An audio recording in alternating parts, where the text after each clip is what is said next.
Hey friends, Just Christina here. Welcome back. Today I briefly want to skim over this pamphlet with you. 666 is here. This is put out by Today in Bible Prophecy Incorporated, Huntington Beach, California, and I am invoking the rights of fair use to discuss this with you.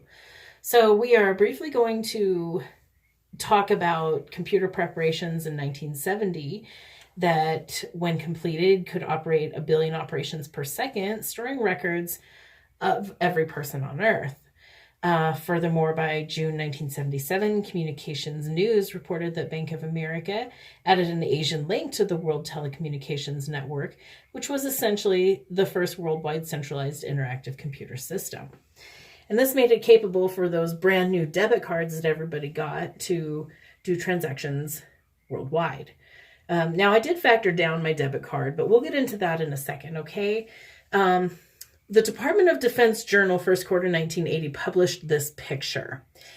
And this picture essentially depicts a runner handing over plans for the nation's defense to another runner who has the number 666 on his tracksuit. This number, 666, appears on ID cards and forms all over the world. Many banking cards in 1980, including Sears, MasterCharge, Visa, Bank of America, which was Bank Americard, JCPenney, and other credit systems, Bank from Florida to Australia, they were using 666, and some of them even on their bank logos. 666 reportedly is the most usable number for universal transfers between computers worldwide because it can be programmed in its normal position or inverted 6 or 9. Some Bank Americard forms use 699. At present, it is very widely used, but it is just a number. And we have to remember that it is just a number. Not every single UPC factors down to that.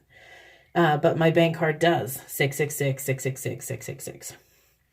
And a few UPC codes that I've looked into already are 666 or 669. So let's talk about the UPC code for a second, because I know my mom protested that heavily when I was a baby.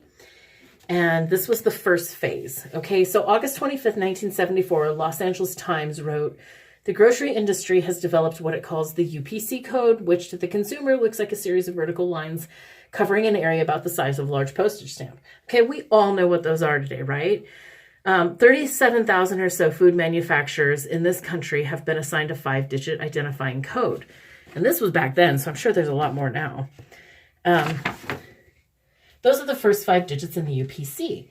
The last 5 digits represent the product size, flavor, information, taxability, food stamp eligibility, and other related information that is stored in the computer at the store.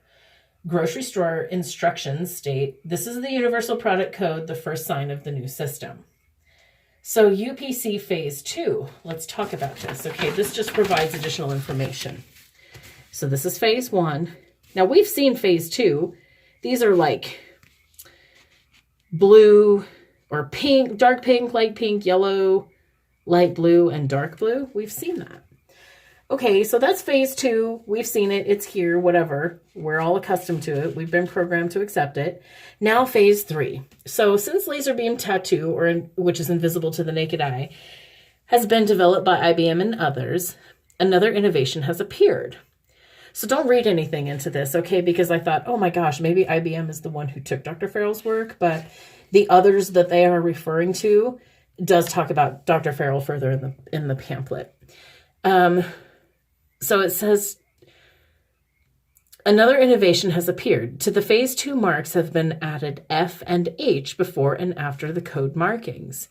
It is anticipated that this is for personal identification. The F and H, standing for forehead and hand, probably will be used to specify the purchaser that must have the mark in the forehead or hand before purchase can be consumed. So that would be these marks here.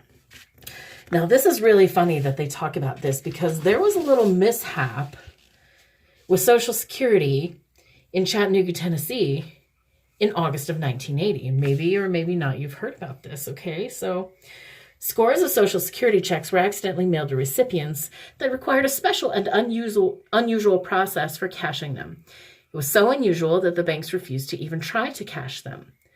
The instructional paragraph of these particular checks was changed to read that the party cashing the check must have the proper identification mark in their right hand or forehead. Without it, the checks could not be cashed. In spite of all demands, the banks refused to cash any of the checks. The checks were valid Social Security checks, however, they were not usable at the time. The only problem with them is that they were sent out too soon. These government checks required a mark in the person's right hand or forehead, are not to be put into use until needed. An employee of Burroughs Corporation, which prints U.S. government checks, states that many blank check forms are printed in the government as much as 6 years in advance. So yes, it could have happened. The checks reportedly were received in Kentucky, Indiana, Maryland, and Virginia. So they were mailed from Chattanooga, Tennessee, but they were received in these states. So it does talk about universal scanners and lasers, credit and debit cards, cashless societies, and so on and so on. Talks about the beast system, which we all know. I mean, we've heard about it. It's nothing new, and you can call it a conspiracy theory, or you can just see it at face value for what it is, the implementation of this universal monetary exchange, which that's exactly what it is. You know that you can go online and buy something overseas now. You know that you don't have to mail a check off for whatever you want to purchase on TV and wait 4 to 6 weeks for it to come in the mail. So it's instantaneous now. It's an instant transaction based on a worldwide collective monetary banking system.